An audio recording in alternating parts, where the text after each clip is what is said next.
Erev Shabbos, Parshas Kedoshim. We learn about Vayikra and Vayikra. Do not take revenge. It's just a quick idea on that. The Ma'aser the Parshas takes revenge. You know, Ani Hashem kill Kanoi. Like Hashem takes revenge. So like, well, Hashem can take revenge, but we can't. So you have to understand what revenge is.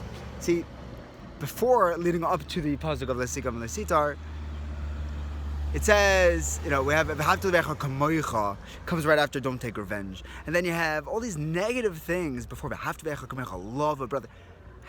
Why is all this negativity piled up right before? And the answer is that to love somebody, you have to know how to take revenge. It means that if someone bothers you, it's going to happen. No one has that perfect relationship where everything goes exactly the way you want it to go forever. Things are going to bother you. We're humans interacting with each other. It gets hard. But you can't keep it bottled up. If something bothers you, it usually starts off as a tiny little thing. And somehow 10 years later, when you didn't say anything, it turns into like the biggest balagan. Say it right away. It's a small thing. It's catchable, still insignificant. Have a wonderful Shabbos. Now we have to have a story. It's a Vort story in a song. I just heard a Kilish talking about his Rebbe, Rev Per. And he said that the moment that Rabbi Kilish was offered to go into Waterbury, which is his legacy, the Waterbury High School is Rabbi Kalish. Rabbi Per also asked him to join Yeshiva for Rockaway. Rabbi Per was his Rebbe, and he was totally broken. He is a conflict avoidant personality. He does not want to say no to anyone, and he was really torn. And he had like 1,000 different pieces of advice, and everyone he went to was telling him something else. Some guy said, let the girl grow. You have no idea. It was a huge decision. It's like a watershed moment. Like, where do you go? His entire life was based on this moment, and he turned down Rav Per. He went to Waterbury, and Rav Per was angry at him. He was very upset. He really wanted his Talmud to come to Yeshiva Rockaway. Rav Per was a straight MS.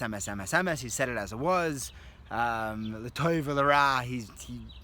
There's one path, and you stay on it. And it took him years until Rabbi Kalish, and he attributes this to the guys in Waterbury who taught him how to be vulnerable and open and talk real, who you are, what you're actually feeling.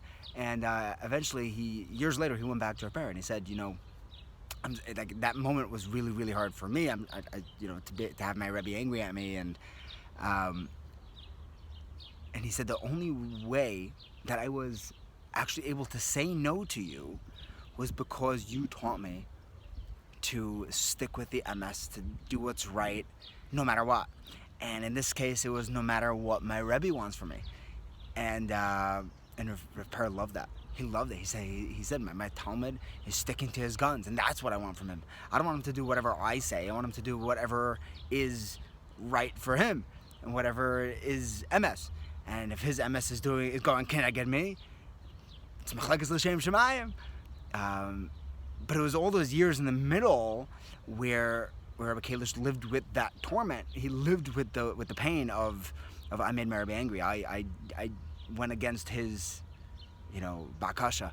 And if in that moment he would have just said, like, Rebbe, I'm so broken that you're angry, and who knows how history would have looked.